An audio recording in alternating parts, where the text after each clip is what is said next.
حاجی عبدالوہاب صاحب فرماتے تھے کہ ان کی تشکیلیں ایسی ہوں، سال میں علماء کی ایسی تشکیلیں کرو کہ یہ اعمال کے ذریعے سے اللہ سے لینا سیکھ لیں، پھر یہ ساری زندگی دین کا کام کریں گے۔ اور اگر انہوں نے اعمال کے ذریعے سے اللہ سے لینا نہ سیکھا تو یہ ہمیشہ پیسے کو دیکھ کر چلیں گے، جہاں پیسے زیادہ ملتے ہیں وہاں جائیں گے۔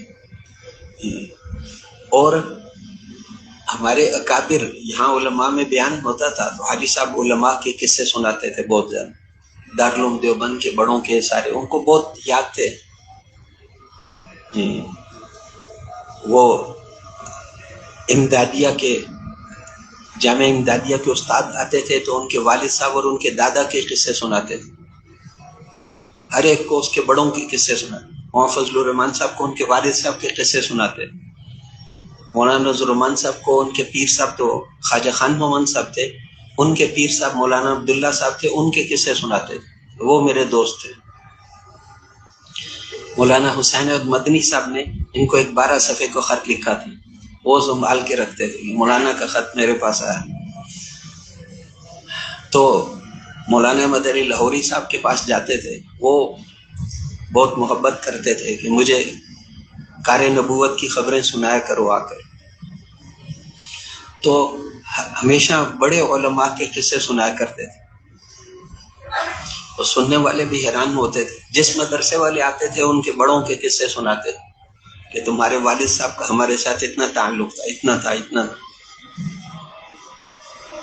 ہم جب ملنے جاتے تھے تو ہمیں کہتے تھے تم گجرات کے ہو، گجرات میں 1947 سے پہلے میری تشکیل ہوئی تھی، تو وہ اس وقت کے قصے، وہاں ایک مولانا فلاں ہوتے تھے ان کا قصہ، پھر ان کا پاکستان بنتے ہی کا ہماری پہلی تشکیل گجرات ہوئی تھی، وہ قصے سناتے ہیں۔ جو بھی آ جائے اس کو اس کے بڑے علماء کے قصے سناتے، حافظہ ان کو ماشاءاللہ کہتے تھے۔ مجھے ابھی تک یاد ہے مولانا الیاس صاحب رحمۃ اللہ علیہ فلاں سن میں فلاں وقت 1941 میں فلاں جگہ وہ یہاں بیٹھے ہوئے تھے، ان کے ساتھ مولانا یوسف صاحب وہاں تھے، فلاں ادھر کون کھڑا تھا، ادھر کون تھا، اس وقت انہوں نے یہ بات فرمائی تھی، اس وقت کی باتیں ان کو یاد تھی۔ تو مولانا زکریا صاحب کی باتیں، ساروں کی باتیں سنایا کرتے تھے، بڑے اکابر مولانا اشرف علی تھانوی صاحب کے قصے، ان حضرات بڑوں کے قصے سناتے تھے۔ تو پھر خلاصہ اس کا یہ بتاتے تھے کہ انہوں نے پیٹ پہ پتھر باندھ کے دین کا کام کیا ہے۔ ہمارے جتنے بڑے علماء گزرے ہیں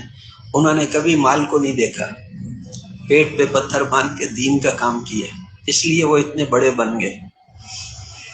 اور یہ چیز وہ پیدا کرنا چاہتے، کہ ہم علماء میں یہ پیدا کرنا چاہتے ہیں کہ یہ دین کو دیکھ کر چلنے والے بن۔ اور ایک بات علماء کو یہ فرماتے تھے کہ کہتے تھے کہ علماء میں باقی مجمع سے دگنی صفات ہونی چاہیے، تقویٰ تو اس کو بھی ضروری ہے لیکن ان میں تقویٰ ان سے دگنا ہو۔ یہ تو چلانے والے ہیں، وہ کہتے تھے اگر وہ 3 تسبیحات کرتے ہیں تم 6 کیا کرو، وہ اتنا کرتے ہیں تم ان سے زیادہ کرو، وہ اتنی تہجد پڑھتے ہیں تم ان سے دگنی پڑھو، پھر چلا سکو گے۔